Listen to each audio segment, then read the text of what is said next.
Thank you for tuning in to the Voice of the Victim podcast. We discuss a lot of sad and potentially triggering things on this show. We try to be as sensitive and cautious as possible, but if you are sensitive to things involving abuse and may be triggered, please think twice before listening to our show.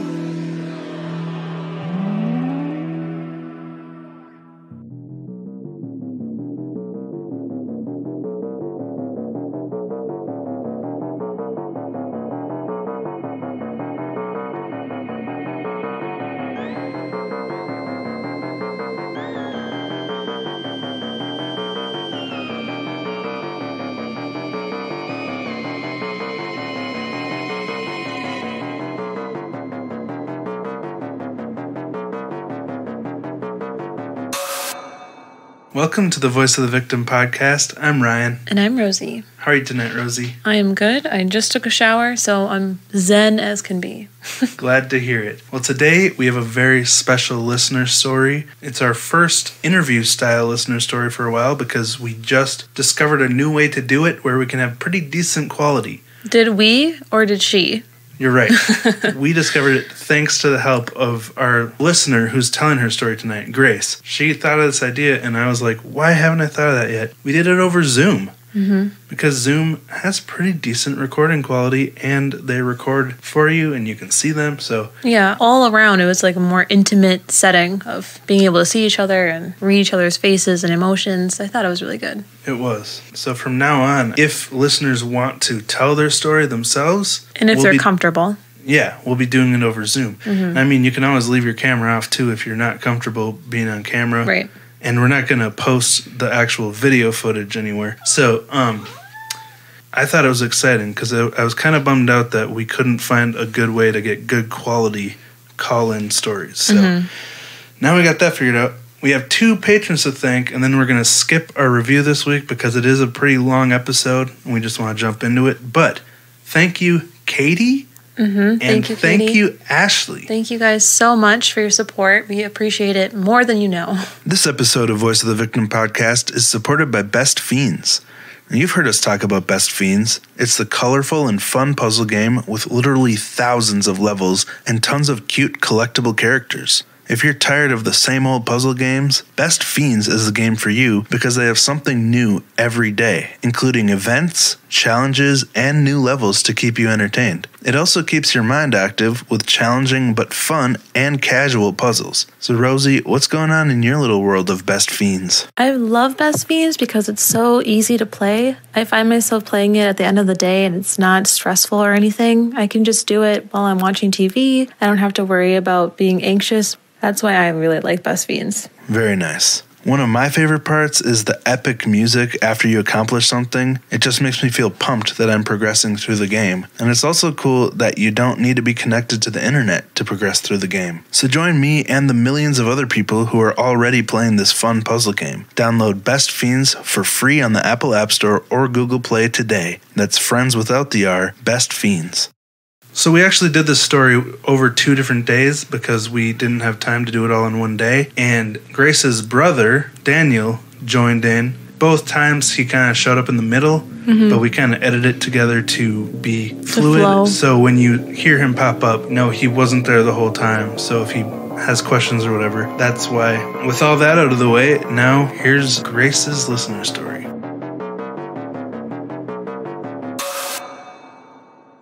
So I'm 22 years old. I was born in 1998. I actually have a twin. And then I also have a little brother, Daniel. He's only a year and 2 months younger than us. So basically what happened was we were born to a couple who weren't meant to be parents, obviously, but they had a lot of kids. And we were the first batch. So eventually, after my brother was born, I can't exactly know what time because we were so young, but I was around 2 or 3. CPS came because they had some reports or a file opened on our case. And this is all in Arizona. Sorry, I was born in Arizona.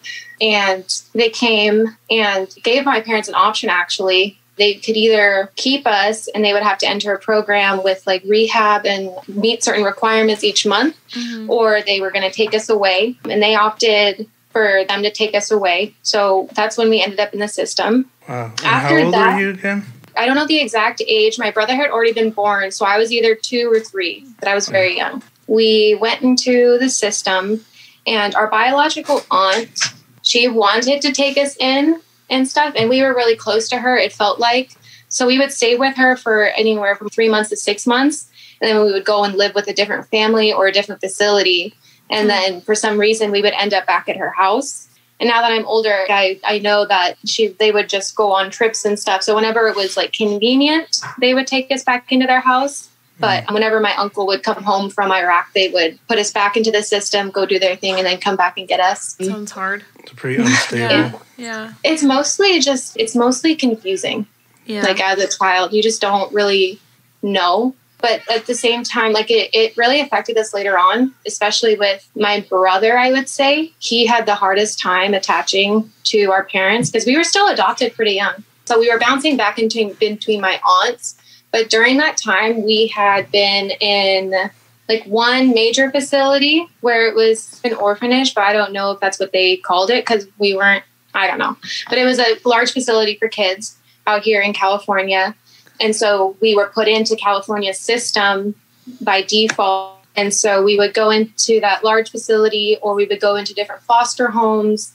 We actually were adopted 2 or 3 times before we ended up with my parents, but they quickly returned us all. Adopting 3 kids is quite a chore, and we weren't the easiest to handle, obviously. We didn't stay very long in the homes. And when we were in the large facility, there was a picnic, and they do this a lot. It's like people who want to adopt kids, they're on a list, and you like bring all the kids to a park or something or some event, and the parents can like look at the kids and assess them and choose which one fits with their family the best. And the kids can also meet the adults, which is, you don't know why you're there, but now I know why I was there. And that's where we met my parents, Brian and Debbie. It was pretty intense. I started out with like right from the get-go, I was really nervous because I was like, they're not going to keep us. Nobody else, like we're not going to stay with them for very long. So why am I going to put effort into this relationship? So I would just run away from them and hide for the first couple months. Yeah, why would you feel any different with the way things had been going? And I obviously wasn't there for behind the scenes during the adoption. I just got picked up one day, and that's how they do it. Nobody tells the kid and stuff that they're going like, okay, tomorrow you're going to get picked up from school and you're going to be going to this new place or a new family and I'm not going to see you again. Like they don't tell the kid that. Oh, wow. They just show up to my school or facility or whatever, and they call your name, and then they tell you to get in the car, and then you just drive off. Wow. I remember that 2 different times. There was that situation where I remember getting in the car, and then a couple days later being like, oh, shit, like I'm in a different life now again. And so just a lot of adjustment and stuff. When we met my parents, my aunt was still a pretty big part in our case. She told my parents that if they decided not to adopt us and were going to return us, that all 3 of us would be split up. So that we wouldn't have any chance of getting adopted altogether if we had been returned one more time. Oh. So we met my parents once. I think I went over to their house one other time after that. And then the next time I was there, and this was all within 1 month, I was living there. And I was 5 years old when I was adopted officially. We lived with them for, I want to say, like a little bit over a year before we even went to court to get the actual adoption. I was still in first grade, though. I know that because I remember going to my teacher and telling them that I changed my name, and they didn't believe me. Oh, yeah, I forgot to tell you. We all had really wacky names when we were born. Yeah. So my sister, hers was the least wacky. Hers was just, her name was Carly, but she was named after like a famous singer at the time. My brother's name was Anakin. Oh, wow. Yeah. And I was Corvette, like the car. Corvette. Wow. Yeah. I've never heard those names before for kids. Anakin, that is a different one. Well, our friend's dog's name is Anakin. Yeah. A little different. Yeah. And so Interesting. Hey, Daniel. Do you want to say hi? This Hello. is Daniel. I just explained to them that our Hey, names were weird. Hi. Yes.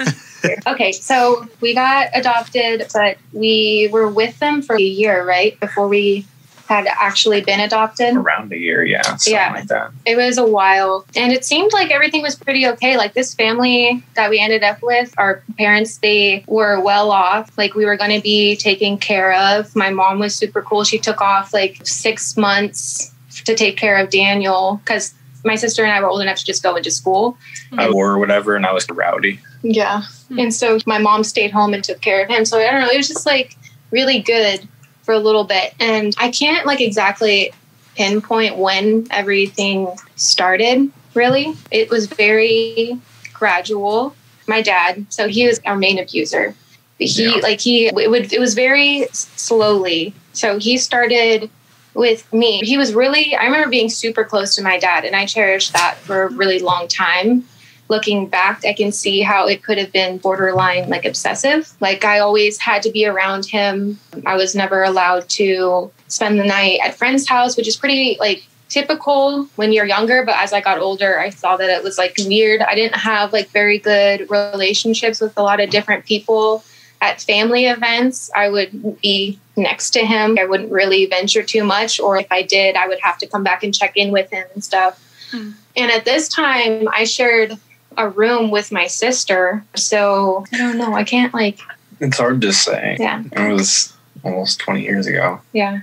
But yeah, so my dad started sexually abusing me when I was 5. And it was pretty often. I don't know when it turned in from like inappropriate touching to like full on abuse, but to full on like sexual abuse where there was more than that and where it was only ever violent if I said no. So I learned pretty early on that if you just not go for it. Oh my gosh. If you just go with it, 1, it's going to be a lot easier to handle. And 2, it's going to be over a lot faster. And so that like kept me where I could just shut it off. I can remember now just like staring at different pictures in the room or like creases in the ceiling or stuff. We're trying to count the dots of texture on the ceiling to just try and keep your mind off of it. But he wasn't just abusive to me. He was abusive to my brother too, but in a physical way. We were all isolated from each other, which was really strategic on his part. He was very smart. As soon as we came into that house, it was us 3 against each other type of thing. Like they would keep us separate. They would deal out punishments differently. It was individually, and then they would reward us for ratting the other person out. And if sometimes, rarely, they would do the whole military thing where one person gets in trouble, you're all in trouble and you're all getting the punishment. Yeah. But it was on intense levels, though. Yeah. And so as a young kid, you're like, my brothers and sisters, I wish that they would just do what they're told because then we would all be in a lot less trouble. And then so we all start pinning each other against each other. And so it felt like it was like we were in warfare for a long time. And this continues until I guess I was suicidal, like when they adopted me, from what they have told me, from what my mom has told me. One time I just ran out in the backyard and started like taking a knife to myself and they had to pull it away. And I was 5 years old. So I don't know what I was thinking. I don't, but I have been self-destructive for a very long time and from a very young age. And it's something that I struggle with to this day with eating disorder or self-harm or stuff like that. The first time I was in the hospital, they tried to put me in the hospital. I was in middle school. I had to go through a psych evaluation and they said that, she's just going through changes. She's fine. Here's some antidepressants and stuff. And they sent me on my way home. And I never did say anything to anyone. I remember getting called in by CPS and stuff from different accusations my brother or my sister would put in about the abuse. But I would always deny them. And I struggled with a lot of guilt because of that, because I feel like I enabled it to go on for so long. But in my head, we were going to be separated if we went back into the system. That's what they told us. This family, we had a house to live in. They fed us every day. They had the means to take care of us. And like for me, from where I came from and stuff, that was just pretty much what was important to me. The fact that we were all together and we were taken care of. And I knew that they were really big on college and education and stuff like that. So I really just tried to focus on taking what we had and kind of creating a future with that, because I didn't think that I had one for so long. Everybody always talks about, like how you guys always talk about repeating the cycle of abuse, but it's also the same way, like people repeat their parents' mistakes in other ways too, of just like life choices. And my biological parents were drug addicts, and my adoptive father, he struggled with meth addiction and all that kind of stuff from at a younger age before we were adopted. So I just had a lot of examples of what not to do. And I was really afraid that if I said something, it was all going to be taken away from me. I think I figured out it was wrong. I was 8 or 9 when my sister, she had found out. I don't know how she found out. I think she like walked in one day and we shared a room. And so like in the nighttime, she would call me all these names and tell me I was disgusting and horrible. And she like couldn't believe it. And then she would start and spread rumors about me at school. So I was really isolated at school too, because my sister was like the pretty popular one. Even Daniel can contest to that. Yeah, everybody was all over her. And I'll be honest, I was a weird kid. Yeah. I didn't really look for much validation. I just wanted to do my own thing. It had never gotten you anywhere before. Not really. I mean, I just felt it was Grace and Kim, and I was just here. Yeah. And that's what it seemed like from the way my mom really did that to me. Yeah. So, Mom, she would always tell me that I would be mediocre, nothing more than the bare minimum, and I would just do enough to get by. And I still have problems with that to this day. Because it's your mom. She's supposed to know everything. How do you? So sticks with you. Yeah. My sister and I were jealous of him because, like, I felt like he was getting a lot of attention from my mother, or because he was in special ed class from a young age because of he had a lot of violent outbursts. Like he knows, and I can say that was normal because that's the way my dad acted, and I thought that was normal. Yeah. And I can say from experience, like you didn't want to be alone with Daniel. He was a pretty scary kid. And I can say that to his face. He knows, but you'll find out later on, he's come like an amazing way. It makes me emotional to think about it. But you both seem like you've really come a long way. Oh, thank you. To be able to talk about this and I'm be able to see it so both are clearly now. Yeah. And I get chills talking about it. Yeah, so that continued through middle school. Everything was pretty much like it was in a flow. Like I was being abused during this time, but it was just part of that day-to-day life. So nothing really happened too much. And when my grandpa died, which my relationship with my grandpa was basically like a fault, like he was the dad that we expected. Yeah, that's what I base a lot of relationships off of is the one with my grandpa, not the one with my dad. We would do dad things. He would take us to like the beach. He would take us to like help work in his shop. He did a lot of metal working. He was a handyman at everything. And I remember every Saturday, him and I would go down the street to 7-Eleven. He'd get me a hot dog and a Slurpee. He'd get a big gulp. Yeah, on his little scooter because he didn't have a license. Yeah, my grandpa. He was driving down the middle of the road in a scooter. It was nice. A couple of times the scooter would die on the way back, so I'd have to push him. It wasn't that. Yeah. It was worth the hot dog. I'll say that. So we grew close to our grandparents because my parents would just take us to them when either my dad was like in a rage and my mom was like scared. She would call my grandma and she would come and get us because my dad was just getting to be too much and was getting really scary. If they would get into it together, my mom and my dad, we would just leave and go. We would just walk down. Luckily, we lived about 1.5 miles away from my grandma's. So at a pretty young age, our parents would just tell us to leave the house. And they would just be like, I'm tired of dealing with you guys, just leave. And so we would either walk around the front yard. It's an acre of property, so it was a pretty good size. 1.5 acres, I think. Or we would go down to my grandma's house and hang out with her, or we would go down to this church club thing My grandma really got me into computer gaming. Yeah. Grandma's great. Grandma and grandpa were... It was just different because you could go there and you could be yourself, and it wasn't... You were safe. Yeah, you weren't afraid of like just being a kid. Whereas like our parents' house, it was just eggshells. Like you didn't want to say the wrong thing. You didn't want to do the wrong thing. Did they know about the abuse at all? Did you guys ever hint on? They notice anything? They knew. So they knew about the physical abuse because they had witnessed it and they could hear it on the phone calls and stuff. And because it was my grandpa did the same thing. Yeah, my grandpa he didn't do the same thing. He was just very, very old school with his punishments back when he raised. Well, he had a temper, and he didn't lose his temper really too much until much later. So yeah, if you ask my grandma or my aunts and my uncles, they'll say that he definitely had a dark side to him. Mm-hmm. But overall, he was good intentions. I wish that my family was more open about talking about it with me, because I feel like I could get a better feel of the family history behind it. Because I do think that my dad, I told you he struggled with the meth addiction and stuff when he was younger, but that was a result of him. He got cancer at 14.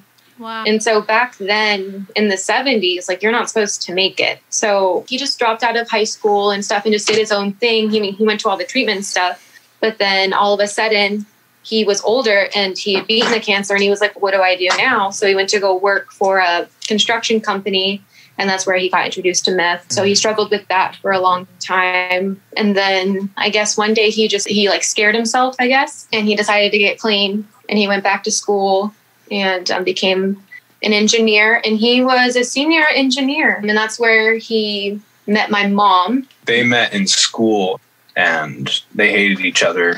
And then they dated each other. Yeah, they hated each other and then they dated each other. It was weird.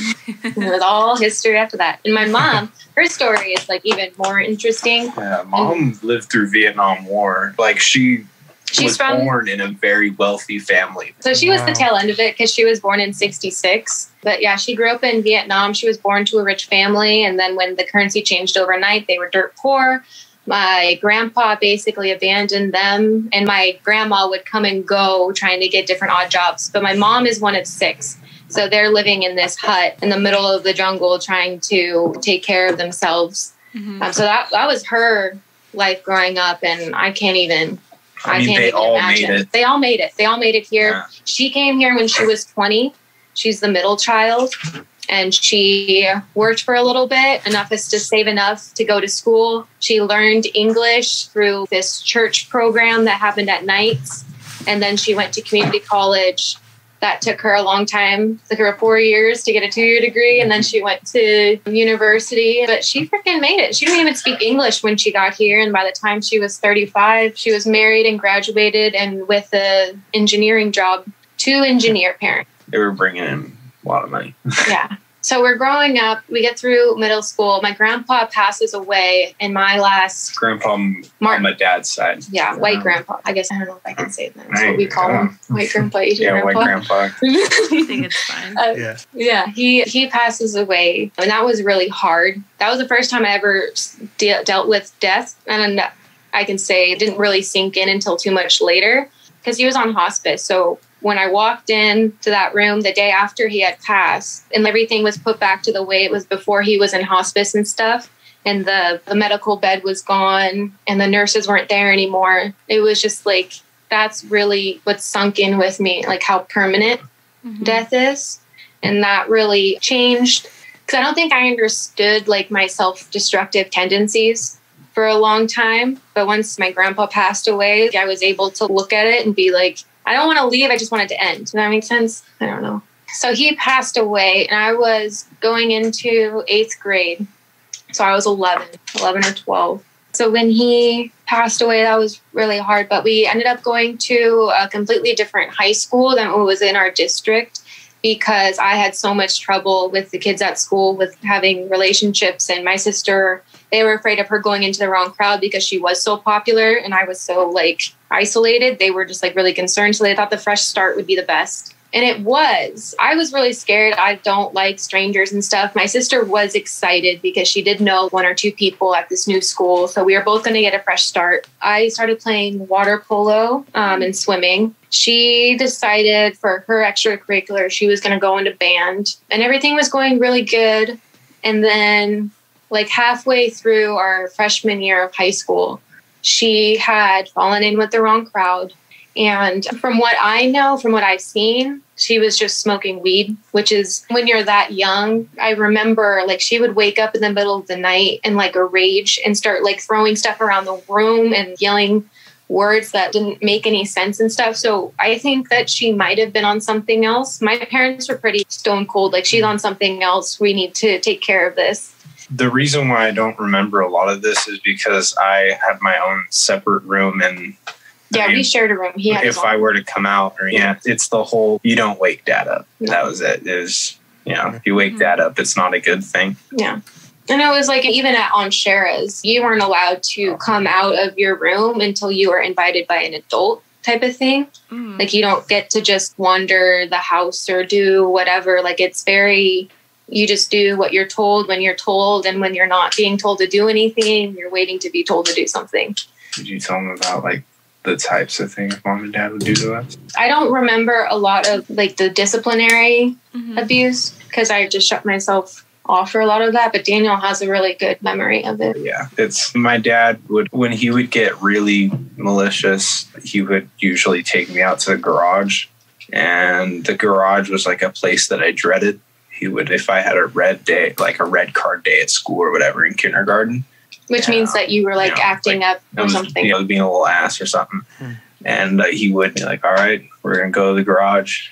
And after a while, I learned that if I get out and just keep my distance from him, he can't really catch me.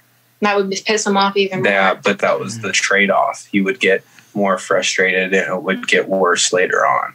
But so you learned pretty quick too, though, to just happen. Also, you just let it happen. Like, he would do this thing that I learned after a while. The first couple of times, it was horrifying. He would put his hand over my mouth and nose and cut off air, and he would just do that for a minute, and I would squirm. I'd be like, okay, he's going to kill me. But after a while, I realized he's just doing this to scare me. So I just scare them more by letting them do it. Yeah. And then he used to cut up my arm with razor blades. And then he would come into my room in the mornings, and he would tell Grace and the whole rest of the family that he was making sure that I didn't bring stuff I shouldn't to school, like toys, my Game Boy, stuff like that. Yeah. But really, he would get searched and get patted down every single morning. He would come in and he would pick what I wore so that nothing would show. Yeah.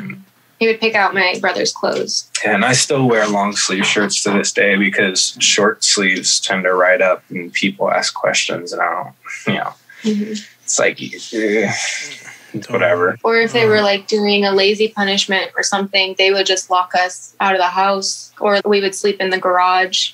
And it would be like no blankets.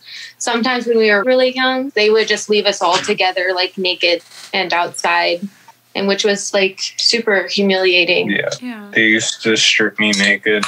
Oh my God, this stuff like breaks my heart to even think about, where Daniel would get in trouble or something and they would strip him naked and start talking about how terrible he was. And they would make sure that my sister and I were in the room. Sometimes even with the cousins over. Yeah, and sometimes even with our cousins over. So it was just, and that's really what it was. And it's, oh gosh, I can't even imagine doing that to anybody, let alone how cute he was at like 6 years old. Like, oh my God, it breaks my heart. No, I thought all of this was normal. I thought this was... We all thought it was normal. I thought that people did this to their kids, and that because they're your property as children, you do as you please with them, and you punish them and whatever. Yeah. You like go to your friend's house and you're like, wow, your guys' house is so quiet. Your mom brings you snacks? Like, what? The first time I really turned on that nobody really does that kind of stuff when I was like 11. And I had learned the new curse word, suck my blank. I had learned that, and I was 11 years old. And I said it to some other kid when he asked for the chair that I was sitting in, just to be that guy. I was a little butthead. Yeah. And the kid that I was hanging out with went and told the teacher I said that. Deserved. The teacher put me on timeout, called my parents, told them what I said. But they put me in on a cot in the copy room until my dad showed up. And all I remember was I went to sleep, and then he woke up just screaming at me. And it was like he screamed at me, and then he grabbed me off the cot and then lifted me up in the air and screamed spit in my face.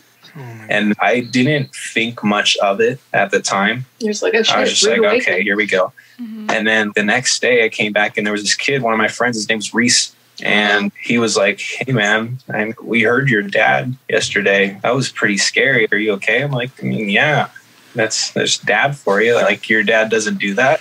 And they're like, no, not at all. Yeah, and you were a lot younger than 11 when that happened. I think I was 11. I remember it was in daycare. Yeah, that's what I'm saying. It was in daycare. Like, it was just like, whoa, that doesn't happen to other people. Yeah. Did the adoption agency ever check up on you guys or do a welfare check? They would talk to our parents. Oh. That was pretty good. We didn't really see them a whole lot. Like, after the adoption, I didn't see anybody unless it was CPS coming to our school following up with some reports or something. Like, sometimes Daniel would have marks on him or something, and they would see it, and they would call CPS, and then they would have the investigation. And then my dad would just the classic, oh, he fell, or he had a bad day. His bike, the kid rides a skateboard, this and that. And I learned if I could tell them that everything is happening and they could do something, but I guarantee you that he would get to me first. Yeah. That was the thing. And you guys were manipulated and trapped under the idea that if you did say anything, you wouldn't be together anymore. They would separate. And as much as we hated each other, like at that time, there was still like, she's my sister, she's all I got. Yeah, there's still the only people that I've known for my entire life consistent. And so that was just really important. But my sister, she fell into that crowd in high school. And then halfway through, she started acting a lot more erratic and violent and just like really all over the place and stopped performing in school. So my parents decided to put her in a rehab facility, which was like, I would say maybe 15 or 20 miles away from our house. But we live in like Southern California. So we were still in San Diego, and she was like out in the mountains, but it was still close enough where we would go and see her on the weekends. So later on, I found out that the facility got shut down later on because they were having sex with the children and giving them different types of drugs and stuff. Wow. So they ended up getting shut down. And this was heartbreaking to me, but I found this out long after my parents lost custody. So while she was there, though, my sister made the allegation that my dad was molesting me and her. And even though you don't know if she did, at least. I don't know for sure, but I've talked to her multiple times as a child and as an adult. And from the stuff that she like says about me and from what she's told me, she's never been molested. She's mostly just disgusted by the whole idea about me allowing that. And and he wouldn't have had extra time because my days went like I would wake up, I would get ready for school, my mom would go to work, and my brother and my sister and I would go watch TV, and then my dad would whistle or snap or something or just call me, and I would leave my brother and my sister in the living room, and I would go to his room, and I would be in there until it was time to go to school. And then we would come home from school or from daycare, and my mom would still be at work, and my dad would call me into his room, and I would hang out in there until my mom got home or until he told me to go somewhere else, basically. And I just thought she was the favorite. Yeah. That's what me and Kim thought, that she was just the favorite. And it's crazy for me, too, looking back, because it wasn't even just that. Because my mom would come home and we would all have dinner and stuff, and then we would clean up the kitchen, and then we would all go watch TV as a family. And he would, like, very audibly snap or, like, whistle or pat the couch or something for me to come and sit next to him, and he'd put the blanket over us. And now, as an adult, it's really frustrating because my mom was there, but And the thing, she would stop what he would do to me at first. There was a few times I remember where she would stop him. She would be like, Brian. She would scream at him to stop, just wailing on me or whatever. But then, like, after a while, she either went to a different room or just completely ignored me. Yeah, because if she tried to intervene too much, he would just go straight for her. And so after a while, because she was no, like, angel, she put hands on us too. But I think that had a lot to do with the stress of the relationship and the fact that she felt so hopeless in defending her own children. So do you think that was the same with your abuse with your dad? Like, maybe she knew, but she was afraid to do anything? Or do you think she did not know. I don't think because she of knew. what happened later on, the way she reacted later on, she did not know. We'll get to that, I'm sure. Yeah, like, she knew what the discipline and stuff was going too far, and she knew it wasn't right. She knew what he did to me. She didn't know what happened to Grace. Yeah. And so she got sent away. And that was when it finally went to court. And there was a hearing about my sister's accusations.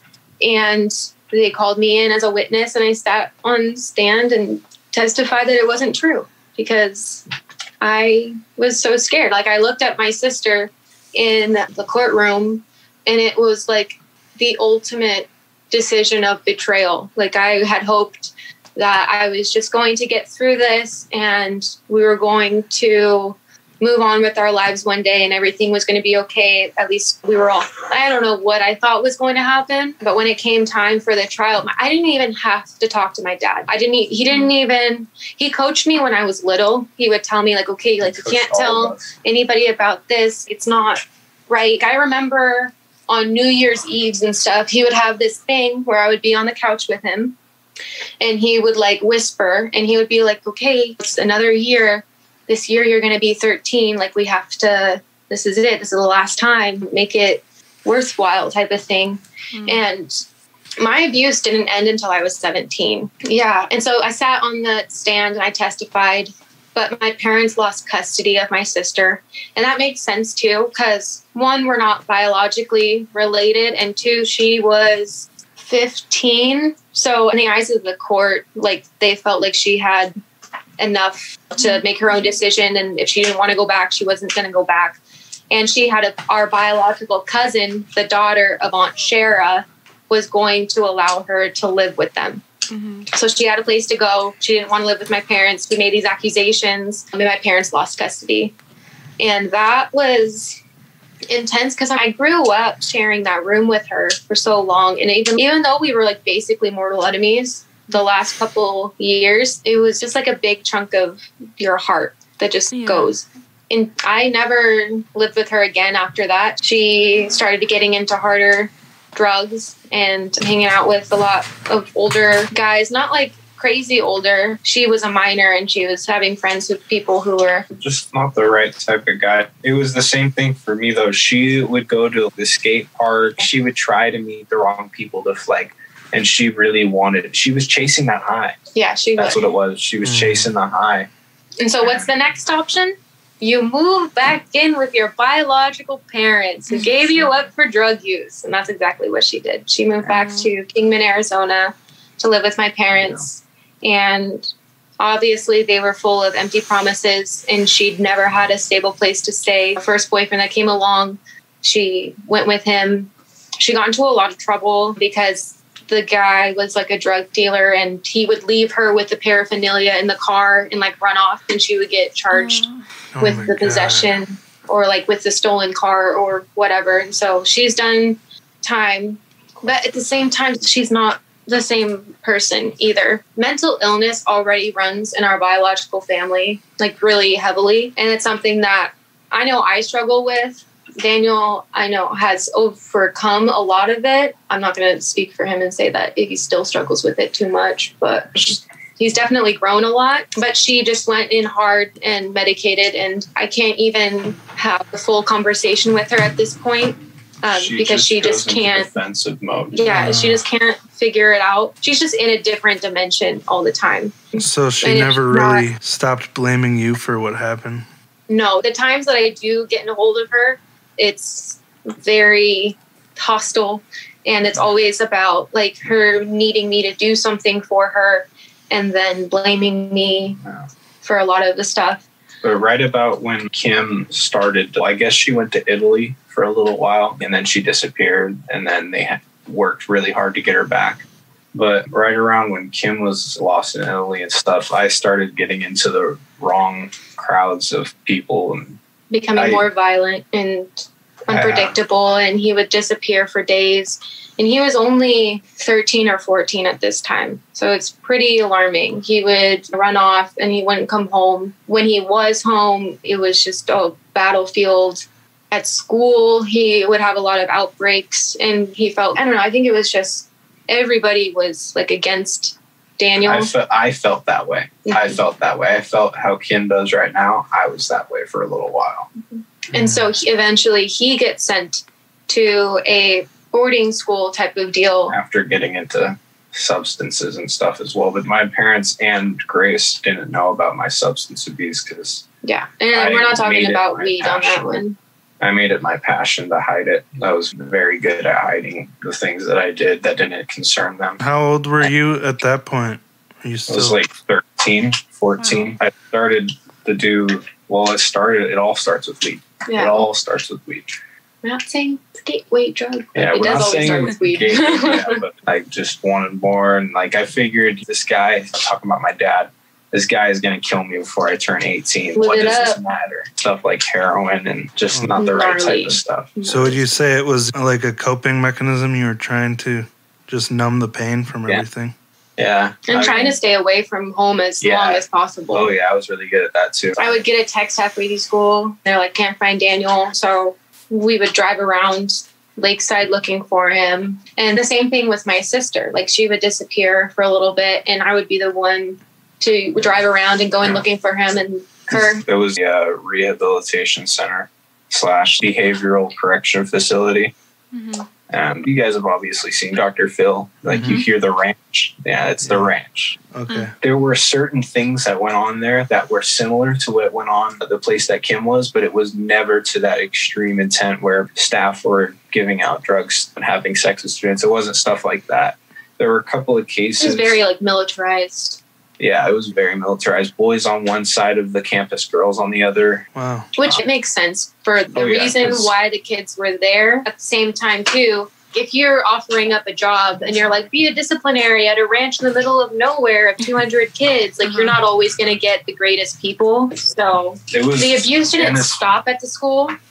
And it was Midwest Utah, really old fashioned. So there was a lot of heavy racism. It's different from other places. It's still heavy with racism and prejudice. And they saw us as, you're not in the eyes of God and you're bad kids. That's all you are. That was a lot of it, a lot of the mindset. But there were a good handful of staffs that were great people, just there to help and try and better the world and the community and just help a few kids. Mm-hmm. And yeah, those guys really helped me. Yeah, he came back. He came back a different person because I was back here by myself now. My sister had left and now my brother had been sent away. So it was just me, my mom, and my dad. It got really heavy for her. And all this time, I didn't know about this. I still didn't know about it. So all I knew was that dad had beaten the shit out of me. And that's all I thought. So I thought, you know what? I'll keep that with me for the rest of my life. I don't care because he's a different person now. Because when I did come back, he was a different person as much as I was. Right. He didn't put his hands on me. He didn't raise his voice as much. He was very calm, collected, and reasonable. He did a lot of healing while Daniel was away at the school. Because Daniel was only supposed to be there for 3 months. And he was there for a little bit over 2.5 years. Yeah, for 2.5 years. So I got there when I was 15 and I left the day after I turned 18. As soon as he turned 18, I drove to Utah and picked him up and brought him back home. Even though I wasn't violent, I wasn't a violent person anymore.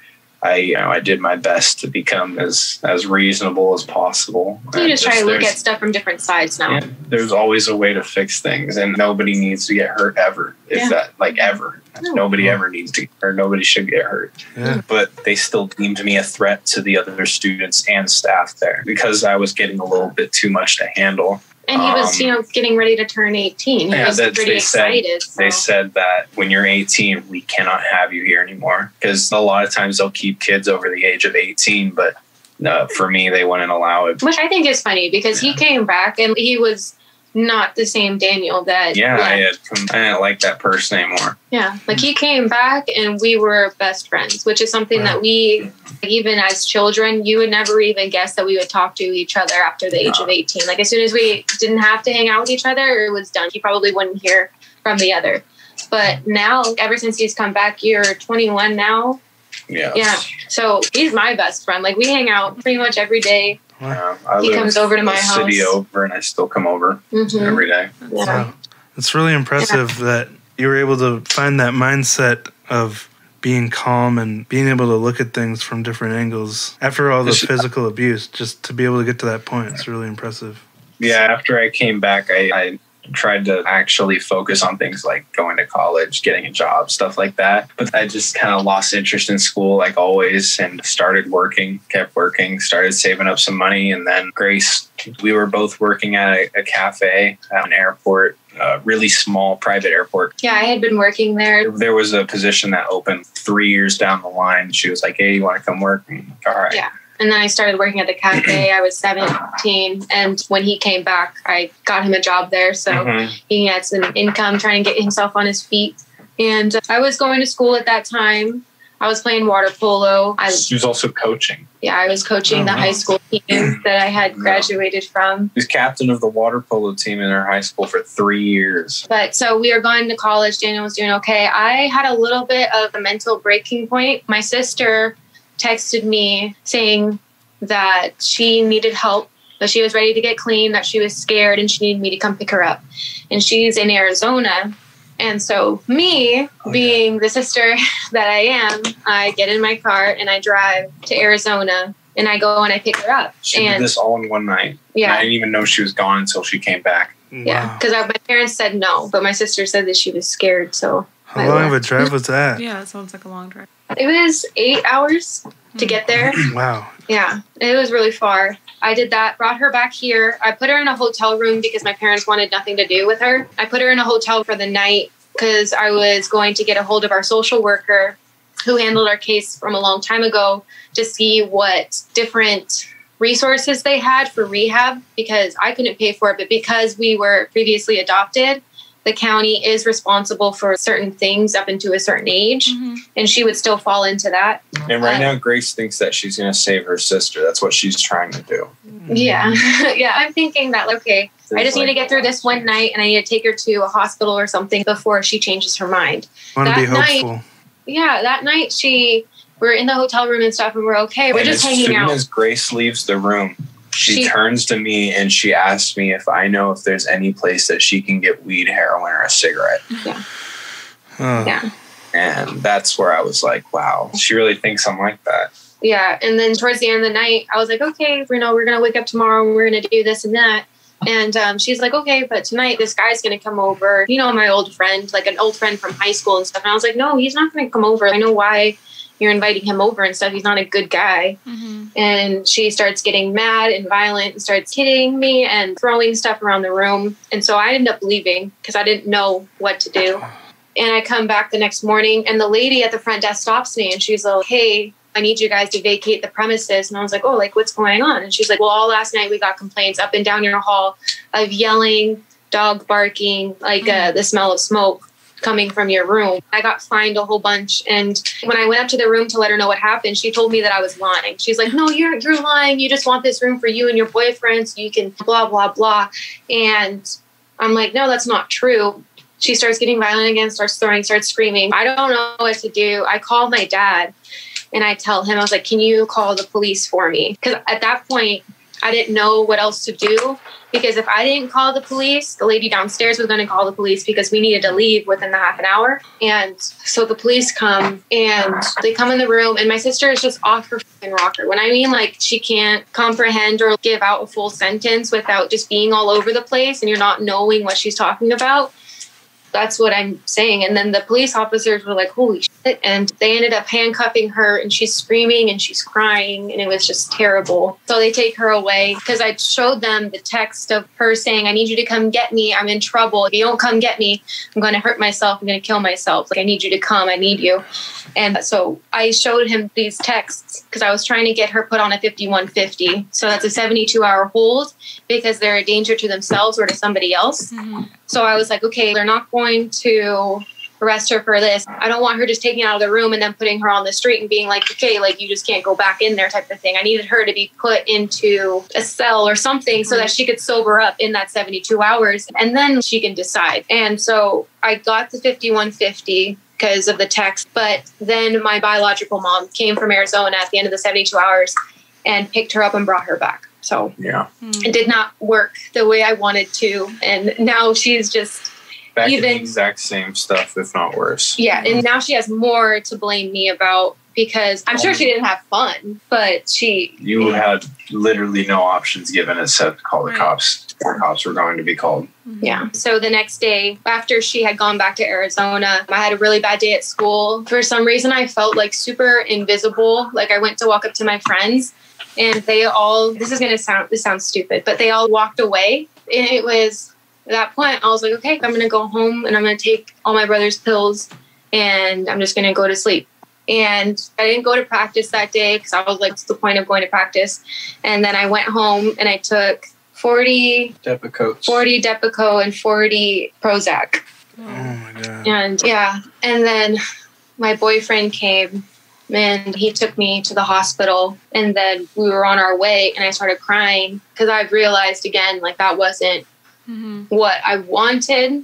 Because I mean, it's because you don't know what you want, but it's definitely not death because you don't even know what that is. But you do want something of that form on a certain level because it's so, I don't know, it's just such a strong feeling. I don't know how to explain it. And I had an eating disorder at the time, so I just wasn't thinking clearly at all. I remember after she got to the hospital and everything, I didn't know anything was going on. I had just gotten out of my music theory class at college and my dad had been calling me and I didn't know. And he texted me, he said, hey, your sister's in the hospital. And I'm thinking this whole time it was Kim. So I'm like, there's not much to expect from this. And I didn't know it was Grace until I got into the hospital room and saw her in the hospital bed. And I asked her, I said, where's Kim? Yeah, he's like, where's Kim? And I was like, she's not here. And he's like, what are you doing in the bed? And I'm like, I don't know how to tell you this, but it was a really big shock. Yeah, I didn't expect it at all. And so I shut off. And I hate myself for this now, but I got mad at her for it. No, he was mad. I got mad at her. And he had the same reaction my mom had, basically. But my mom was a lot more colorful with her words. Oh, she was. I would never say that to you. All I did was I shut down and then I walked out the next chance I got. But my mom, she told Grace that she should have done a better job and all this other gruesome, horrible shit that just... Yeah, she's like, you got to stop doing this. Like, I don't want to be here. You should have done a better job so I don't have to be here type of thing. And I was like, I'm so sorry. I did not think you were going to be here. That was not part of the plan. But they kept me in the hospital because that's when I finally opened up to the guy about my childhood abuse. I didn't want to press charges and I didn't want them to contact my dad per se because I was over 18 at that point and I could make that decision. Nobody in the house was under 18 and I knew that. So I knew I could tell the truth without risking any type of forced separation type thing. So I did open up to them and they kept me there. They wouldn't release me back to my parents' house. So I moved in with my boyfriend's parents at the time. But you know what? Like really, when I was listening to Ryan's story and something that really bothers me about my experience in the hospitals, I like pretty much laid everything out on the table. I was like, this is what I'm going through. This is what I'm battling. This is what I need help with. And when I started talking about my eating disorder, they like cut me off and they're like, yeah, but your weight isn't low enough to be considered to have an eating disorder. Yeah. And I was like, oh, cool. So you're going to wait until somebody is sick enough that they can't turn it around. And so that affected me. That like really threw me. I was like full force after that. I was like, I'm going to show you. You don't think I'm small enough. And it wasn't that. It was because I had always been obsessed with my size. And then for me to like really bite the bullet and open up and be honest with somebody and say, I'm struggling with this. and for them to be like, you're not doing a good enough job. And so it's just like, that really, really hurt. Yeah, it's not easy to actually say it, and then when they just shut you down. Yeah. I was thinking about it today, and I really wanted to include the fact that I love my parents dearly, like with all of my art. And I've listened to all your stories and other people's stories and stuff, and I know it's like a complicated feeling. But after my suicide attempt in 2017, I put myself through a like kind of rehab inpatient care thing. And I was there for 3 months because the hospital wouldn't release me back to my parents' address after I gave them the whole lowdown on why I was there, basically. And so I did that. And when I went to that treatment center, met a lot of girls with very similar stories as me. And so I think that was a really big turning point, was being able to relate to other people and not feel so alone. And it really validates being able to talk to other people, the complex feelings that you get. And for me, one thing that I took away from it the most is the idea of both and. So it's, you don't want to approach situations and say that it has to be either or. Basically, things aren't black and white.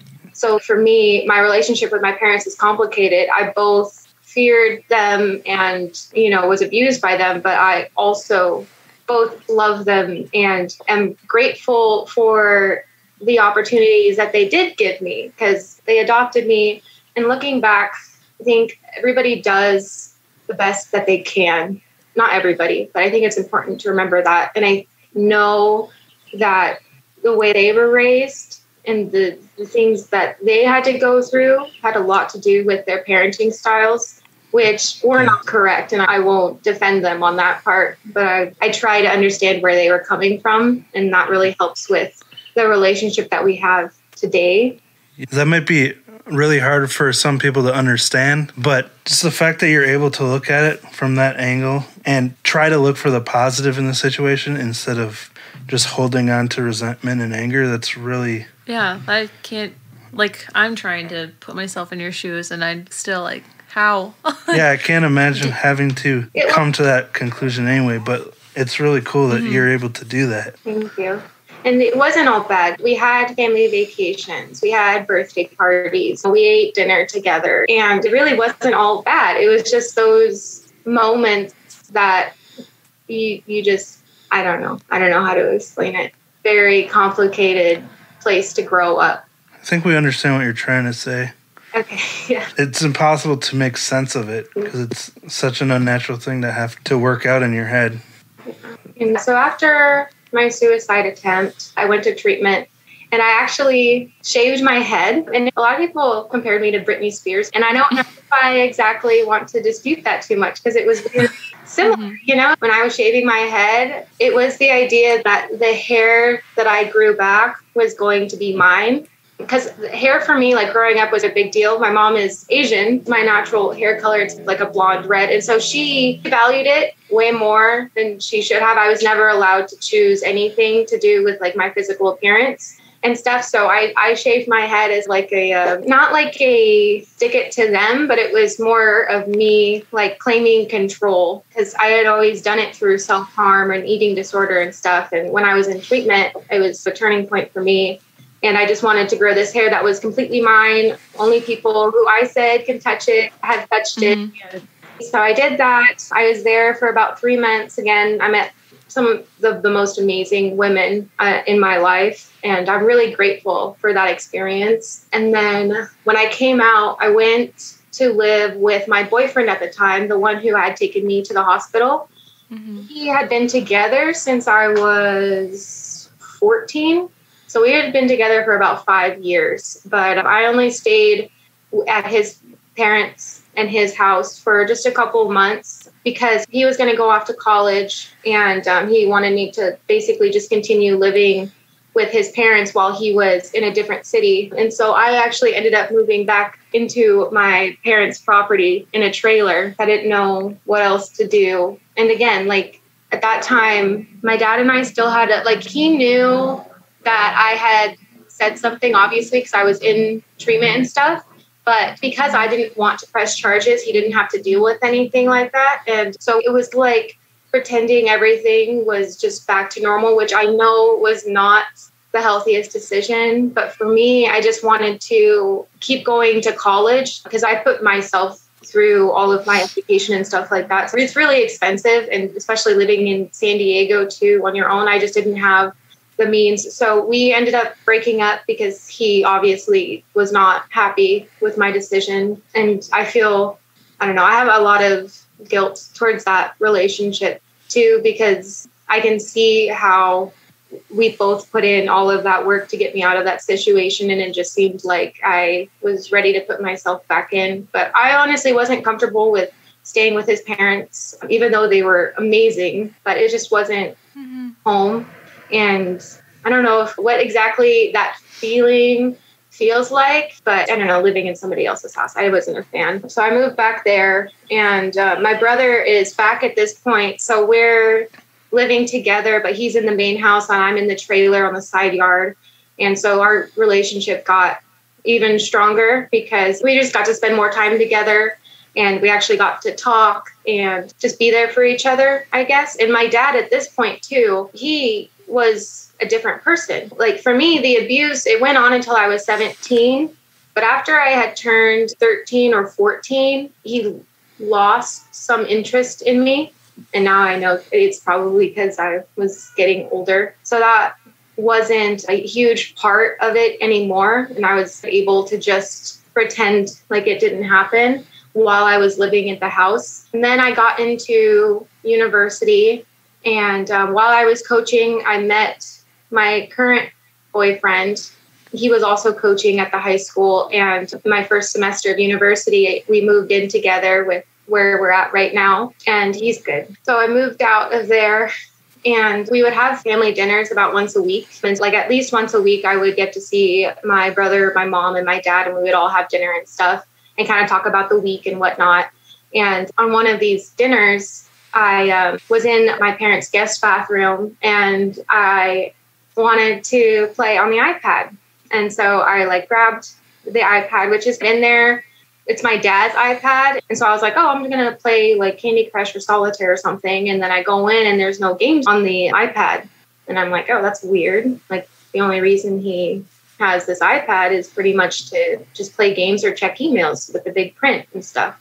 And so I started going through it, and I wasn't expecting to find anything. I was just looking through it. Again, my dad and I, we had a steady relationship at that point. I didn't hold a resentment towards him outwardly or anything like that. It was pretty chill. And while I was going through it, I went into the pictures folder and basically I found child porn. It was a young girl and she was prepubescent, very obviously prepubescent. And it was a picture of both of them basically waist down. So no faces or anything, waist down. And it was just a very suggestive position. And I didn't know what to do. Because again, for me, I thought that I was like maybe I had, when I was younger, something led him to view me a certain way. I didn't understand pedophilia at the time. I just thought that I was special to him, basically. And so I didn't know what to do. I took a picture of it on my phone and just sat on it for a couple of days because I had spent my whole life defending him, telling everybody that it was a lie. And when that girl in the picture wasn't me, and it wasn't a screenshot, it wasn't a download, I checked, it wasn't anything like that. So I knew that he had taken the picture. So after a couple of days, I decided that he couldn't do this to other little girls. And it really shattered my whole world because you think that you're going to be the strong one and put up with this and just deal with it and hope that it's just going to be for the best. And then you realize that you're protecting a monster, both the monster and your father. So I decided to tell my mom about everything because I had a feeling that it wasn't just me. And I was feared that he was currently harming other little girls. And I just couldn't handle that. So I told my mom, and we met up at an Olive Garden and we had a dinner and stuff. And she did not believe me. She, at first, she was saying like, are you sure, and everything. And I was very blunt with her when she started saying that, oh, it couldn't be true. I obviously understand where she's coming from. She's been married to the guy for 20 years. She's raised a family with him. She has no idea. And it was really just very blindsiding from her side. So I get it. And she said, did you maybe take some of, your interactions the wrong way when growing up? Like you were a very touchy child and maybe you just took it the wrong way. And I was like, no, Mom, I know what it was and everything. And she started crying and she apologized and was very distraught. And she asked me what I wanted to do, whether I wanted her to call the police or to confront him, or like basically asking me like what I think we should do. And I told her, I don't know. And I just didn't know. I didn't expect to get that far, really. And so it was basically like, I'm really sorry that you have to go home, because I wasn't living with him anymore at this point. And obviously she was. So she had to go home to him, which has got to be like terrible. And I was like, no, don't say anything. Just think about what I said. I don't even know. And I was like, we'll try and talk to him, but we'll have the police on standby in case something goes wrong. And that is not what happened. So this night is August 2nd, 2019. So not too long ago. She went home and she just sat at the gate.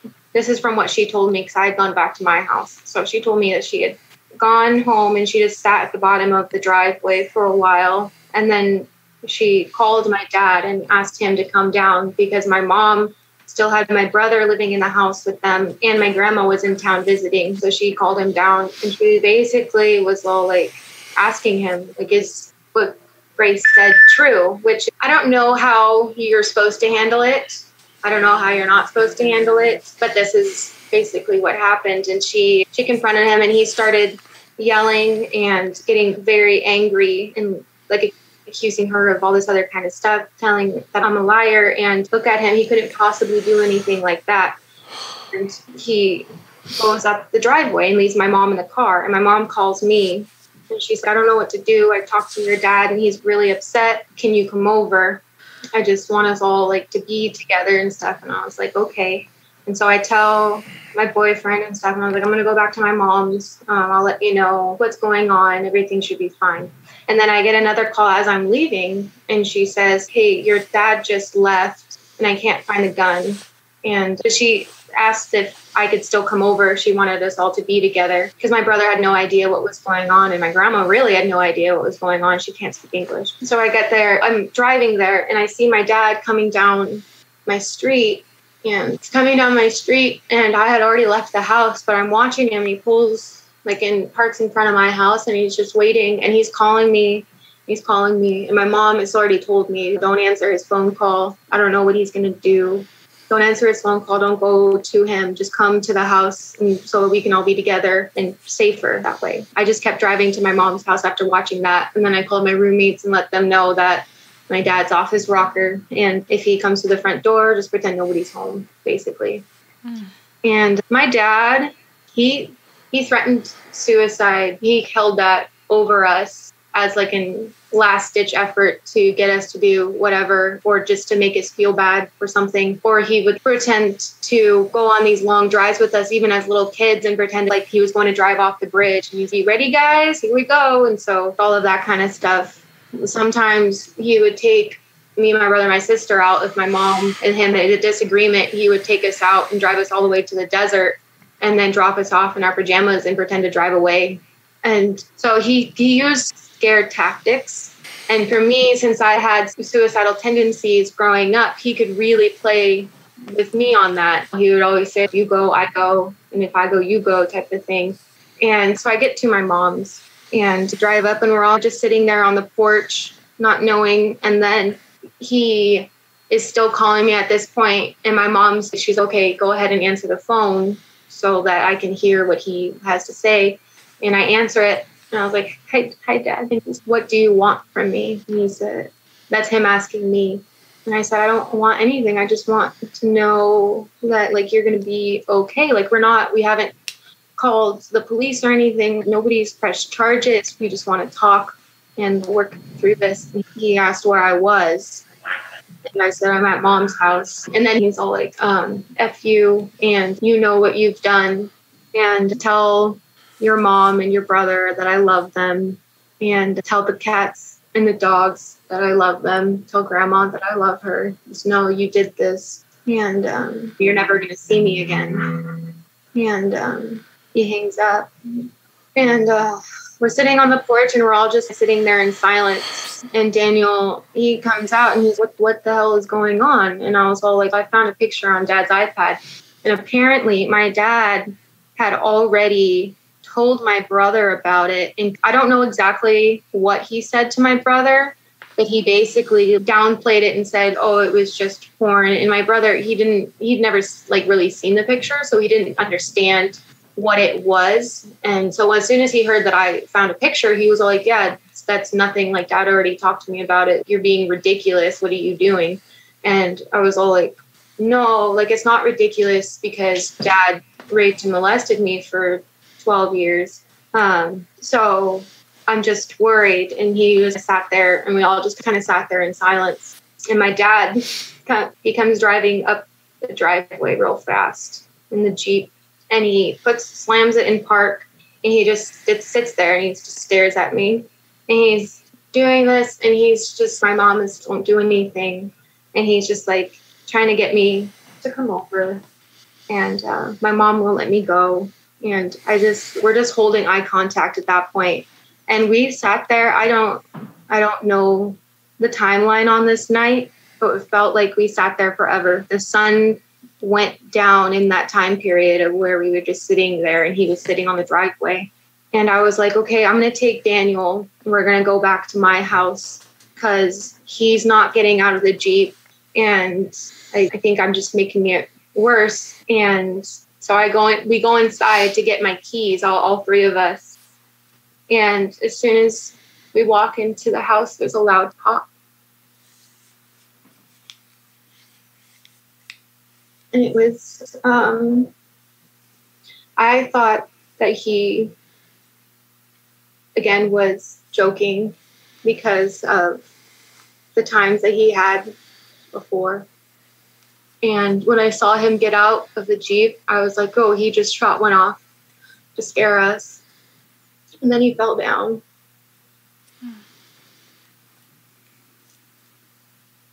And I've been... I put myself through EMT school out of high school because I didn't want to go to university. So I was going to do that. Then I realized that I didn't want to see people on the worst day of their lives as a living. So I go over to him and everybody's screaming. And it was, he like kind of fell sideways. So I had to roll him onto his back so that I could start CPR. My mom is yelling, so I have to tell her to call 911 so that she just doesn't, I don't know, just to try and keep her mind a little bit busy. And she's pretty hysterical. And my brother, I send him down to go open the gate for when the ambulance comes. And so I just sat there, and the thing that haunts me is the smell and the sound of his ribs breaking, because that's what you're supposed to do. But I had never done it on like a real human before. And he was just crying. He couldn't say anything because he had shot himself in his abdomen.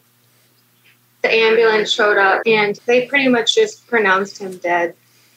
And like, they told me to get off of him, and they did a little bit of CPR, but they just pronounced him dead on the scene. Yeah, I mean, they came around and they got all of our statements and stuff. And I remember having to clean off the driveway and the Jeep where he shot himself so that my mom didn't have to see it. She lived there and I didn't live there. So I just didn't want her to have to be the one to do it. And the coroners came and they took him away. And it was just a really long night. My brother and my mom went down to my grandma's house and told her. And she was just hysterical because my dad is the youngest of 5. And I remember getting back to my house at about 3 a.m. at this point, and I had dinner with my mom at 5. So now it's 3 a.m. And I remember my boyfriend, like, he asked me if I was okay. I was like, no. The first thing I did, though, that like really astounds me is the first thing I did is I went to CVS and got nail polish remover, because the toenail polish on the tops of my toes from doing CPR had been like really scraped down. So that's the only thing that I wanted to do. And I had to take a shower and get all of his blood off of me and stuff. And it was just, I don't know. I just remember like the whole time I was just shaking and I was very numb, but I was also very coherent, talking to the police and talking to my mom and stuff. And it was just all so surreal. So yeah, and then it came time to plan the funeral. My mom didn't really want to have anything to do with it. She was pretty like frozen for a couple of days. And so she asked me to be in charge of it. And so I organized the funeral. I wrote the eulogy, and I delivered the eulogy in front of everybody. And at the funeral home we went to, my dad's service like beat the highest record of people to attend. He had over 350 people come, and he had over 10 people speak, and everybody had nothing but good things to say about him. And it was the most beautiful funeral I have ever been to. And I've been to a few. I've been to more funerals than I have weddings or baby showers combined. And it was just really a really nice service. But I remember sitting there and just like, my mom told everybody that he died from a heart attack. Nobody knew, nobody knows. I don't know. I really wanted to share the story because he, in a sense, his death has no purpose if it's a lie, you know. Usually you talk about like senseless deaths of people murdering other people, but I feel like my dad taking his own life was also a senseless suicide. But he struggled with mental illness for a very long time. He was on antidepressants and anxiety meds and stuff, and he called them his happy pills. My brother thinks that the time that it happened, where it's towards the end of the day, because that's when the meds start to wear off, that had a lot to do with that with his decision. Wow, that's crazy. Yeah, we're speechless. I can't even imagine what you must be feeling. How are you? Do you feel at peace? Do you feel guilty? Do you feel strong? I feel strong, but guilt is probably one of my most dominant feelings. It's just guilt. Because another thing I learned when I was in treatment was rebuilding that relationship with your child self and forgiving them.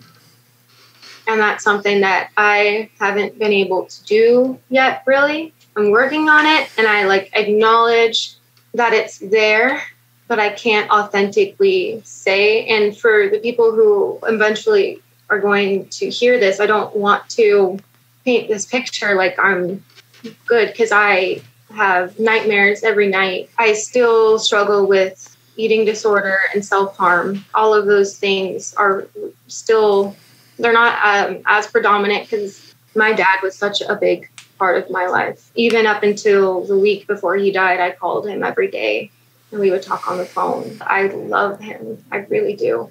And I hold on to the parts of him that are easy to love. But I still remember and validate the memories that I do have.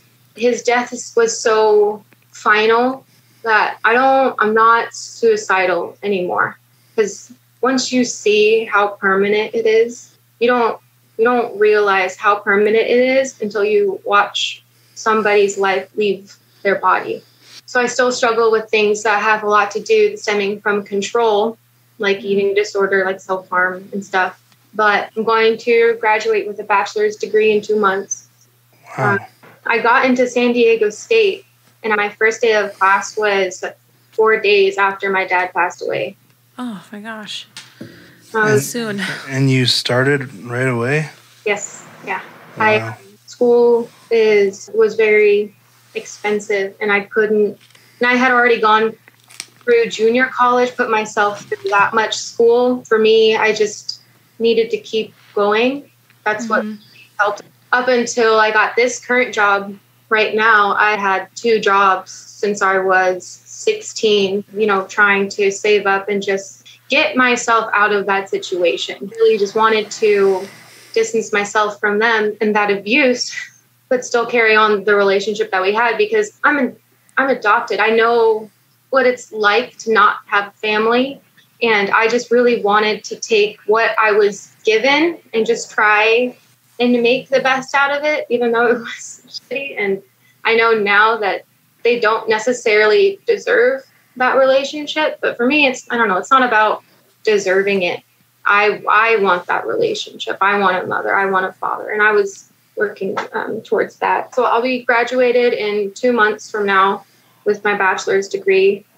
Wow. I work full time. I'm a water meter reader. I live in my own house with my boyfriend and some roommates. Daniel lives on his own, and he's like a job site maintenance guy. So he lives in a trailer on a job site. So he's independent too. I mean, we're both doing okay. It's not peaceful yet, but I also am really grateful for the bond that we've had over it. Because too, like, you would think that this would really tear the 3 of us that were left apart, but it didn't. My mom, I think, was just scared of me for the first couple months. When it came time for me to deliver the eulogy, she pulled me aside and she's, "You're not going to do no surprises. You're not going to veer away from what I saw that you wrote." And I was like, "No, that's not why I'm here. I'm here to remember the good parts." But This now all happened so fast for her, learning about everything, and then this. Yeah, like I can't even imagine. I lost my dad and stuff, but that was her life partner. They tried to have a baby together and they couldn't. So that's why they adopted, and they raised the family for as long as she's still around. But so that's a long part of her life. She was just like a shell of herself for a long time. But pretty quickly after, I would say 3 or 4 months, she met this guy on the beach.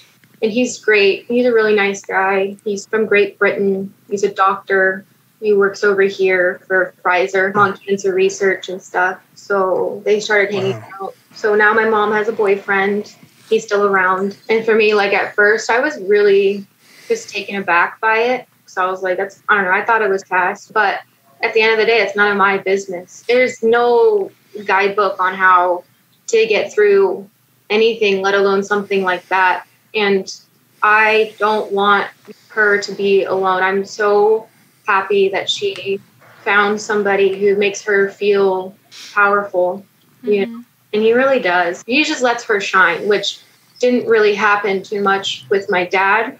And my mom she's different now too, because before she was not affectionate at all. I don't think I'd ever seen my parents really be like close or like intimate with each other. She was never close or intimate with us. "I love you" is not something that really came out of anybody's mouth until we were much older. But with this guy, I think she realized what is important, and she's let go a lot of the pride and fear that held her back from her last relationship. And I think she just doesn't want to make the same mistakes. She just wants to love with her whole heart. And I respect everything about that. And I'm really proud of her. They bought a piece of property and they built a house together. And so after he died, she's been spending the last year and a half just renovating, doing all this other kinds of stuff. And it just really is an expression of her. And it's really exciting to see her true colors because they're so beautiful.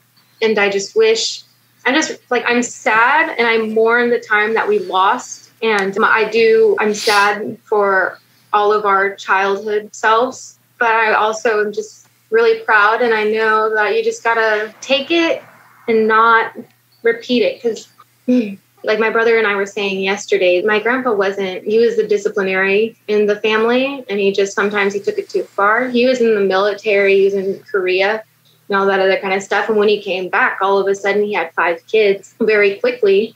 And so he, wasn't the best dad by those standards. But the same thing happened with my dad, whereas they both got older, they had these awakening moments where they're like, what am I doing? Like, I am just hurting people. And so I think that the last part of my grandpa's life was just with what my mom is doing right now, just loving with her full heart. And I think my dad, after I went into the hospital, that was pretty much when it all changed. That was when the abuse had stopped. And he was just a different person. Like, he didn't snap anymore. He didn't throw things anymore. He didn't, grab us anymore. He didn't take it out on my mom anymore. If he had an issue, he would just go on a drive or something. And I'm just really sad that it took him so long to do that. And that part of his life was cut so short after he decided to change himself. He didn't get to live his new life. So I have a lot of guilt in the idea of my mind telling me that I took that away from him. I didn't want to interrupt earlier, but you shouldn't feel guilt at all for this. There's nothing you did that you should feel guilty about. I know you love him and you saw a change in him, but ultimately everything that happened were his decisions. And so none of the guilt should fall on you. And I know it's something you can't control and that you feel what you feel. And I can't imagine how hard that is. But yeah, I asked you because I felt like you kind of saw it. Yeah. And I know you've probably heard this, but you are not guilty. And I hope that you can see that as you heal. Yeah, the way that you are able to talk about it now and see the best in everybody is so amazing. And that you're able to start school right away and put that work in. It's amazing. I know you don't want to see yourself or like portray yourself as, I don't know, like a hero, but you've really handled this well. And none of the stuff that happened to you was your fault. The fact that you can talk about it now and that you've been living a functional life and that you and your brother are so close, it just shows that inside you're a good person and you've made the best of the situation and really put the work and effort into it. That means so much. That's basically, like, I don't know, you just outlined my goal is to just stay functional. And it's the same goal that you guys have, is to end that cycle. My brother, and I've talked to him about it so much, he's probably still annoyed of me saying that sentence and thinking that, I don't know, I think that our story can make a difference because I'm doing my best to end that cycle, even though I wasn't even born into the family of the cycle that I'm trying to fight. And I know my extended family, they all have their own problems and stuff. And I just wish that they would be more open about it. And I don't know. It sounds so stupid, but I feel like if we all you don't even have to love each other. You just have to, I don't know, accept each other and do your best to see where other people are coming from. And that's going to give you more peace because not everything is about you. I know my dad didn't go into it saying like, I'm going to ruin this little girl's life. I know that wasn't it. And I know that he loved me. And I want anybody who has gone through a similar situation, like both and is a real thing. Like you don't have to fight yourself on choosing one emotion or one category on anything. That's why we have so many words. That's why we're human. That's why our brains are so complex, is that you can feel multiple things at the same time and they're all validated. But you just have to pick and choose what you think is important and what is wrong and steer your life towards the direction that you want to go to. And I want to be independent, productive, and I don't want to fall into my abuse too much because it's not a disability. It's also not just a learning experience, but I do want to call it a learning experience because I don't know how to describe it. It's a growing point. Nobody deserves any type of abuse from anybody, no matter what you have done, your past or anything like that. Or even people who grow up and become monsters. They didn't deserve any of the abuse that they had when their childhood, if they had any. No abuse can be validated, in my opinion. Like it really, and it's just like if you could just talk to your kids, listen to your kids, and just love them and have compassion and just, I don't know, remember what it's like to be a kid. God, it sucks. Being a kid sucks. And I don't know what to say. Yeah, no amount of growth can justify anything that happened. But it's hard to explain exactly what it is with words. It's like kintsugi. Like good things come out of it. You can make something beautiful, but it's always still going to be broken. That was nice. Like the original thing's still going to be broken in some kind of way, but it can be put back together and more beautiful afterwards. But it'll never justify what happened in the first place. Yeah, you don't just throw the plate or the vase away. You don't. You look at it and you paint it and you make it look pretty. And so that's what I'm trying to do. I like what you got, how you compared it to kintsugi. That's the best thing that I can compare it to.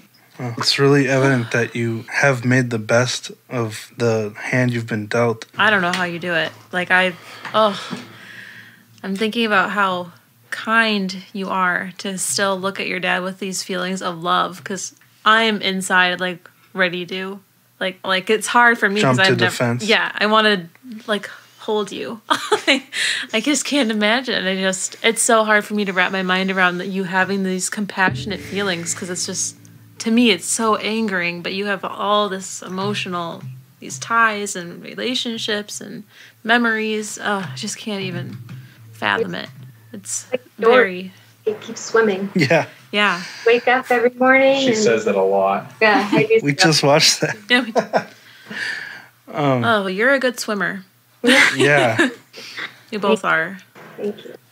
Thank you for giving Grace an opportunity and he knows how platform, important, like, to talk about this kind of stuff. She really needs it. Well, what's helped me the most, I can say, out of everything, was relating to other people.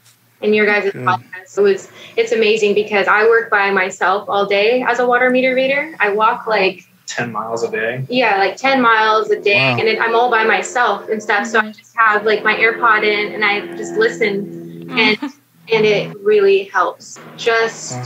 If only just listening to other people's stories and relating to them and realizing that you're not alone, and that being able to say I'm not the only one. Yeah. Mm-hmm. And hearing how they have grown from it. Because I've been able to, in my life as I've grown up, see a lot of people do the wrong things in their lives. So I guess I was lucky in that aspect of seeing the result of making poor decisions and just knowing that that's not where I'm going to go. And so that really helped me lay down my own track on where I was going to go. I knew that, like, for me, school, that was going to be my ticket and stuff. So I got really lucky that I got this full-time job before I even finished school. But that was pretty much my goal, and that kept me going, was the idea.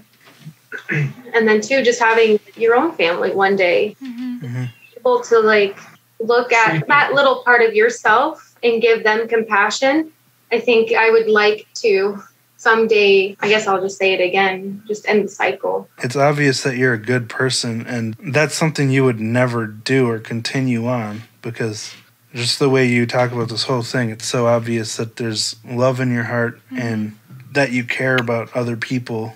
And I think you're doing a great job of just that, and in the cycle. And I think a lot of people are going to be really inspired and amazed by your story. I love your attitude too, because being able to look at people, even people who you don't agree with, people who have wronged you, even on a small scale, to be able to see the nuance in situations and look for the good in people instead of, like, it's crazy these days how quickly people can turn on each other. And you have reason. Like, you're not spiteful. It blows my mind how nice you are. That would be such a dark world to live in, though, don't you think? Yeah. It's just, you're really impressive. Yeah, and you really show a lot of wisdom, being able to see ahead like that and see where that attitude would lead you. Yeah. Yeah, you're amazing. I also do have to say that a lot more good people in my life than I have bad people. And so that is another part too, that I hold on to those people, those memories, what they've told me. And I don't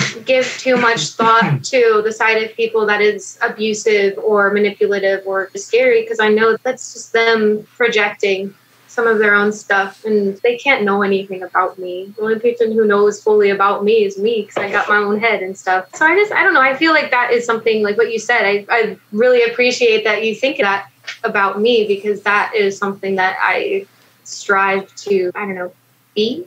Yeah, that's evident. It's hearing you talk. It's hard to find someone that's able to look at situations like that. So it's really cool. It's a viewpoint that is really important for people to really think about, because even in the past, I've had mindsets that I disagree with now, and hearing people like you is what helped me to look at things in a different way. I mean, that's why we're making this podcast now, because I could understand Rosie in a different way than I did in the past. So, yeah, I really appreciate you sharing your story with us. Mm-hmm. Thank you. I appreciate you guys taking the time not only to listen to me, but to for all of your content. It really helps, and it really means a lot. Well, yeah. Thank you. We're really glad that you appreciate it and I could help. Yeah, you guys are inspiring to me. You're telling me I'm inspiring to you, but you guys are inspiring to me. You know, I never would have even done this. It's scary because most of my family, you know, they still think that he died from a heart attack. And a lot of the people, when I try and explain my feelings towards my dad, I do get like a lot of hate, or a lot of people don't understand it. Mm-hmm. Even my brother, for a while, he can't fully comprehend the thing. And that probably has something to do with Stockholm syndrome or whatever. He got us good. He Stockholmed the hell out of us. I mean, when he was trying to be a dad, he was a great dad. And that's the scary part. Yeah, that's the scariest part, is he was such a great dad. My mom was the absent parent. Yeah, it was weird like that. And but also kind of recreated that level of trust of thinking that he knows what is supposed to, you know, go on. So you trust that how he's treating you and stuff and raising you, that's the best way. He was a type of genius. Yeah, he was a sick genius. That's why I'm so glad that we can share these kind of stories directly from the source, the people that lived them, because it's a perfect example, your story, of how complex these situations are, because people are complex, lives are complex, like you were saying earlier. And when we read stories from other sources, you're getting one very specifically laid out story, and it doesn't have all the nuance and complexity that it does when you're hearing it from the person that lived it. So I'm really glad that we're able to get the story directly from you, and people are able to hear you tell it. You told them about that night? Yeah. It was quite the night, I do have to say that. Yeah, he's talking about August 2nd. Yeah, August. I can't imagine. From what I remember, I was playing computer games on my laptop, and I got a call from Grace, and she told me, hey, I need you to check on Mom. I'll be there in a minute. Just make sure she's okay. She's upset. And I took that as a half thing. I knew I needed to do something because Grace had called me, and it was like 10 o'clock. It was late. It was probably around 6 or 7. Okay. I go out, and my mom comes in, and she walked right past me. I asked her, hey, is everything okay? She's like, in her normal, you know, she has this voice that she goes into. So don't fucking talk to me voice. She goes, yeah. And then just keeps walking. That's like the signal to just leave it be. So I went outside and I waited for Grace for a minute. Then I went back into my room. And I guess while I was telling my friends that I was playing with that I had to go, my mom went off on my dad, and my dad stormed out. And I just remember coming out later, and my mom walked up to me after walking up from the bottom of the gate. She said, Daniel, I need you to understand that after tonight, nothing is going to ever be the same. And that sounds so cheesy and weird, and there's so much to have expected from that. But these are the two things that I thought: is somebody sick or Mom and Grandma are getting deported. Because it was in that sort of time, like with the ice and stuff. When you showed up, Grace showed up, she was like, are you okay? Asked my mom if she was okay. And then she asked if Grandma was okay. So that's when I put two together. Oh, they're getting deported. And so they were talking about Dad for a second, and I cut him off, and I was like, hey, I saw the picture too. I know Dad's got his own little nasty porn stash. It's gross. Can we just get over it? And that's when Grace cut me off, and she told me about it. And she told me, she was like, no, Daniel, Dad molested me for 15 years. 12, something like that. And I don't know. I didn't believe her at first. I was like, nah, she's just making this shit up. I would know. But I just looked at him in the eyes. Yeah. And then as she told me that, he drove back up the driveway. So we sat in silence for a good 45 minutes. And then we went back in the house. Yeah, Grace was like, I need to go to work tomorrow, so I'm going to go to bed. I'll take you with me. Yeah. We walked back inside, and then I thought it was a firework. I thought somebody had set off a firework, but just a crack, and then we all stepped out. What was that? And then we saw my dad open the door, take a step out, and then he just collapsed. Grace, she is a fucking animal. Sorry, excuse my language. She's an animal. This is a family podcast. I'm so sorry. It's all right. We'll bleep it. Animal. So the moment that my dad collapsed, she ran over and immediately tried to resuscitate him and yelling at me to call 911. And so I ran in couldn't find my phone, grabbed my dad's work phone, called 911, told them everything that was going on. And my sister resuscitated him a few times, and then the ambulance showed up. I opened the gate for him, and then I sat in the middle of the driveway because we have a long driveway that goes down. I don't know if you told them. Yeah, it's an acre and a half. The house is on top of a hill. And I sat like halfway down the driveway because I knew there wasn't really much I could do, and I just kind of soaked it all in. And I sat there for a good 5-10 minutes, and then his blood started to move past me. So I went up and tried to comfort my mom and sister, and it was quite the ordeal. So much to take in all at once. Our story is so all over the place. It's probably not very well organized. Most of the time, I have no clue what's going on. Yeah. I love that. That's the trauma. Afterwards. Yeah, that's our coping mechanism. That's why I'm glad Daniel helped me with this, is because my memory is so spotty. Like, I just get flashbacks of moments, and I like have memories, but they're memories from the pictures that I see up on my mom's walls. Which I don't know. Like, the hardest part for me is not being able to remember any of the times, like whether they're good or bad. It's just the fact that my whole childhood is like such a blur is the hardest part. But I also know and respect that that's just my brain protecting me, the trauma itself. So I'm grateful for that too, but it is a little bit frustrating. So I even have to play that two-sided compassion with myself, not just other people. Yeah, you do. Don't be hard on yourself. It's okay to be upset about it and to let those things process. As you talked about feeling guilty, but just don't be hard on yourself about any of this, because none of it was your fault, and it was terrible what happened. Like you said, both and. You can both love your dad and be really pissed about everything that happened. That's okay. I can both have, a traumatic childhood and still have good memories from it. It's not black and white. And that's what, for the people who are scared to share their stories because they think, oh, it's not that bad, or that wasn't a big part of my life, or whatever the reason is, it's both and their story deserves to be heard. That's why when I hear people say oh, well, theirs isn't as bad as blank. And I'm like, what do you mean? That's their trauma. They are experiencing pain, just like you did. And whether you feel like the abuse was greater or less than, it doesn't matter, because in their brain, they process it the same way. It was traumatic to them. Yeah, there's no reason to compare.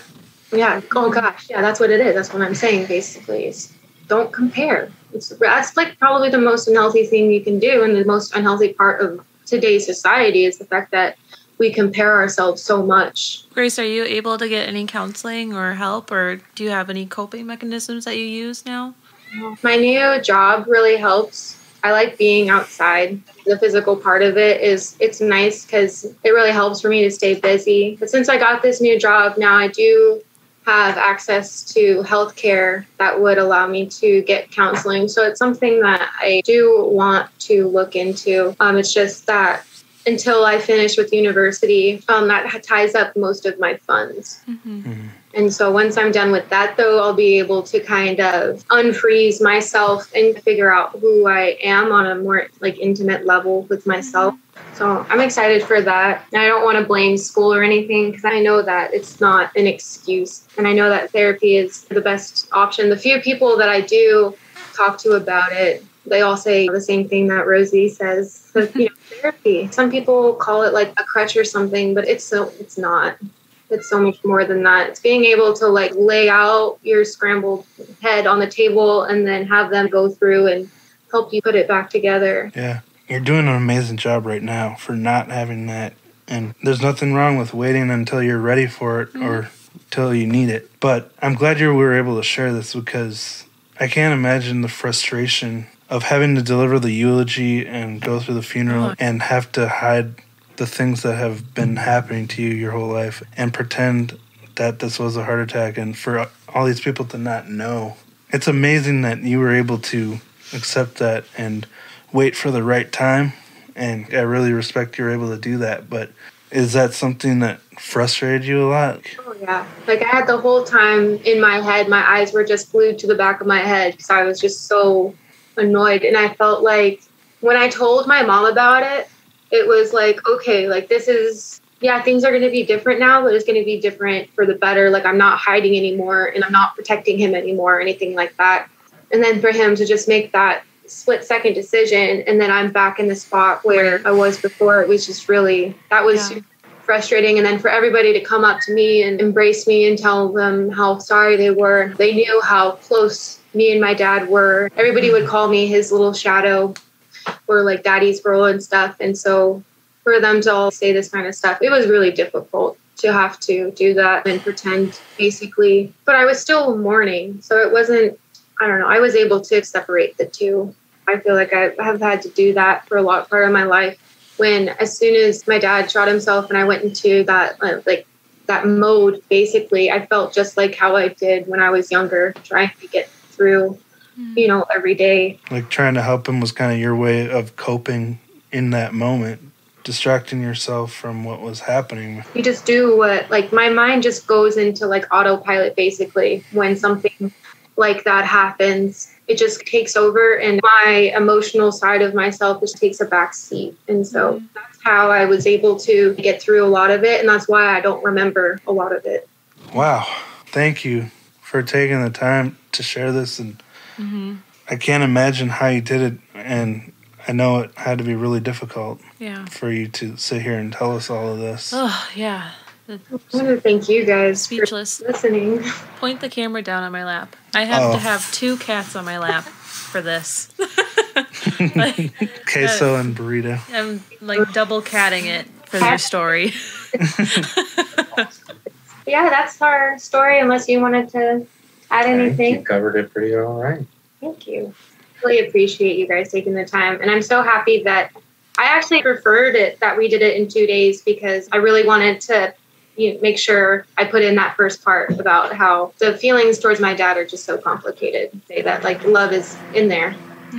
The people who struggle with those feelings, they don't have to settle on just one. It can be more than one. It's not black and white. I think that'll be really helpful for anyone else that's struggling with those type of feelings towards someone, especially when it's someone in your family. You do love them, and in a way that probably makes it hurt even worse, because the people you love the most can hurt you the most. What hurt me the most was the fact that we were accidents initially, but the family we ended up with wasn't an accident. They came, they picked us out, they signed the paper, they paid the fees. We weren't accidents. We were very conscious decisions. And the fact that abuse still took place is really sad. And it's more common than a lot of people think. My parents weren't in it for the money, obviously. They were well enough on their own. But a lot of people do that in the system. And a lot of kids in the system do end up in homes like this. And it's not about taking kids from abusive situations and rehoming them into better ones. It's about how many kids can we get into the system and how quickly can we get them out? Because that's how we make our money. The wrong kids are being taken away from their families for the wrong reasons. And they're be putting into these other families that aren't equipped just because they can pay the fee and they have locks on their cabinets. That doesn't mean anything, you know? It's so sad that kind of corruption can exist in a institution that's created to do this particular function. It's still based around money. But I think this is going to be a really great episode. So thank you again, Grace. Amazing story. We really appreciate you taking the time to do that. Yeah, that story it tugged at our heartstrings, and there were times that we had no idea what to say because we were speechless at what we were hearing. Yeah. Like, Grace has so much compassion, and she is so kind and humble and has such a great outlook on the rest of her life. I don't know how she does it. Me neither. I give her huge claps. It's really amazing, and I hope that other people are inspired by it, because I know I am. So thank you again, Grace. And Daniel. Yeah, thanks, Daniel. This might be surprising to people, but we get very nervous before talking to people over Zoom like this. Probably just as nervous as you guys do, even though we don't have... I mean, we don't have to tell our story. We don't have to bear ourselves that much, but we still get really nervous because we want to do a good job, and we don't want to say the wrong things, because these are really difficult topics to talk about. Right. So, yeah, certain parts of Grace's story, I would just I don't know what to say. sometimes it's just better to be quiet and Right. let it sink in. So anyway, this has been a long enough episode, so we're going to wrap it up. Mm-hmm. But thank you for listening, and we'll talk to you next week. Thank you guys. Bye.